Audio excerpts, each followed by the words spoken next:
NCR में आवारा कुत्तों के मामले पर डॉग लवर्स की बड़ी जीत हुई है। सुप्रीम कोर्ट ने दिल्ली एनसीआर में आवारा कुत्तों को लेकर अपने पिछले आदेश में संशोधन करते हुए नया अंतरिम फैसला सुनाया है।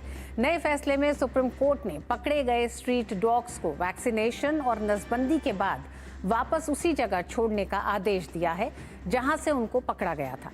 हालांकि सुप्रीम कोर्ट ने साफ कर दिया है कि रेबीज और एग्रेसिव कुत्तों को नहीं छोड़ा जाएगा। साथ ही आवारा कुत्तों को पकड़ने में बाधा डाली तो उनके खिलाफ कानूनी कार्रवाई की जाएगी।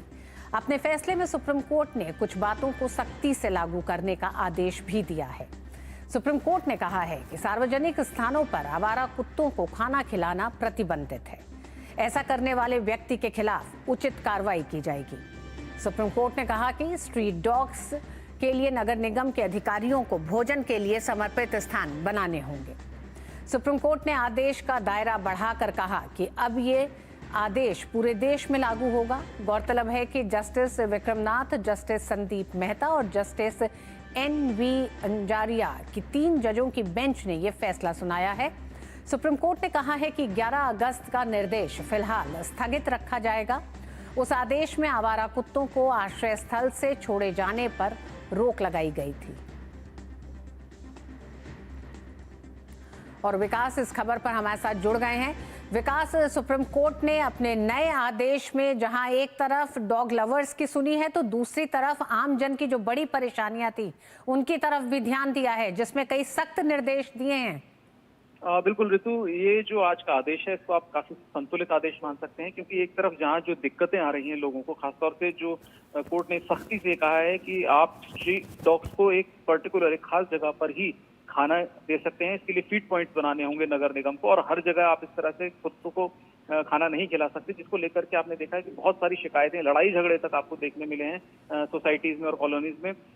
इसको लेकर के कोर्ट ने सख्ती से कहा है कि चिन्हित जगहों पर ही स्ट्रीट डॉग्स को खाना खिलाया जा सकता है।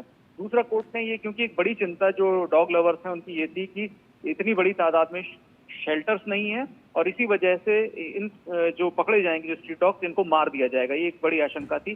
तो ऐसे में कोर्ट ने जो पुरानी व्यवस्था है, कानूनन जो व्यवस्था है तो वो यही है कि आप स्ट्रीट डॉग्स को पकड़ेंगे, उनको वैक्सीनेट करेंगे, उनको स्टरलाइज करेंगे और उसके बाद उनको वापस उसी कम्युनिटी में भेज दिया जाएगा जहां से उनको उठाया गया था।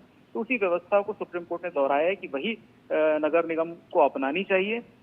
कुत्तों को ले जाएं, वैक्सीनेशन कराएं, स्टरलाइजेशन कराएं और वापस उन्हीं जगहों पे छोड़ दें।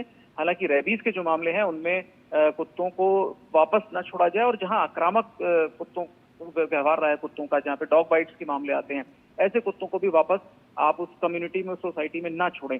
इसके अलावा बाकी सभी स्ट्रीट डॉग्स को आपको वैक्सीनेशन के बाद वापस उन्हें उन्हीं की मूल स्थान पर छोड़ना होगा। तो ये एक डॉग लवर्स के लिए एक राहत की बात है।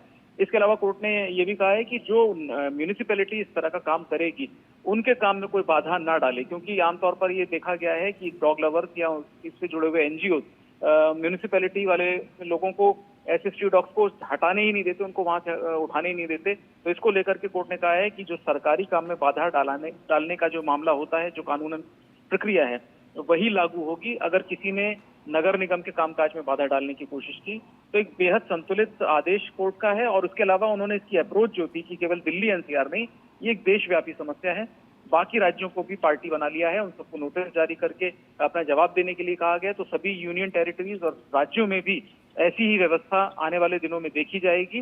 कोर्ट ने ये बिल्कुल स्पष्ट कर दिया है। जी विकास, क्या दोनों पक्ष इससे संतुष्ट दिखाई दिए? क्योंकि आम जो लोग एक तरह से डॉग लवर्स हैं उनका ये तर्क होता था कि ना तो निगम अपनी जिम्मेदारियों को पूरा कर रहा है और इस तरह के जो आवारा जानवर हैं या जो कुत्ते हैं वो खुलेआम घूम रहे हैं, उनको खाने के लिए कोई जगह नहीं है। तर्क उनका ये था, उनका एक तरह से कुत्तों की सेवा करने का जो तर्क था, क्या अब इस फैसले से संतुष्ट हैं?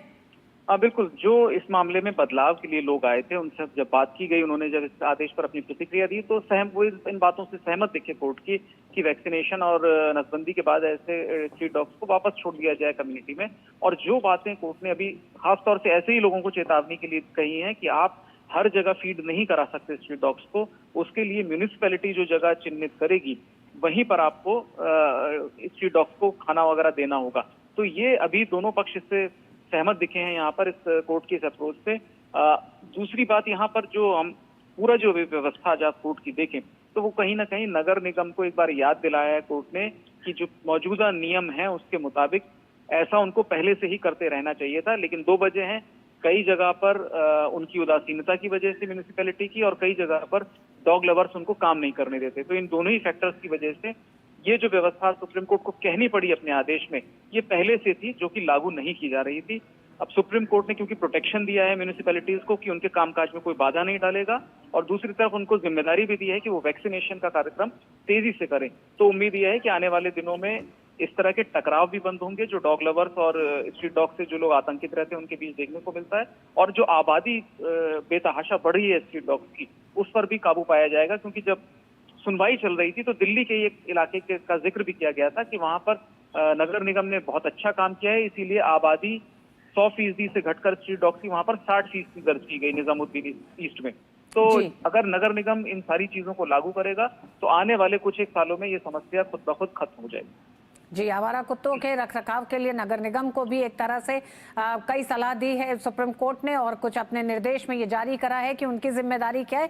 साथ ही साथ डॉग लवर्स के लिए सुप्रीम कोर्ट का ये फैसला, ये अंतरिम आदेश एक संतुष्टि लेके आया है। बहुत बहुत धन्यवाद विकास।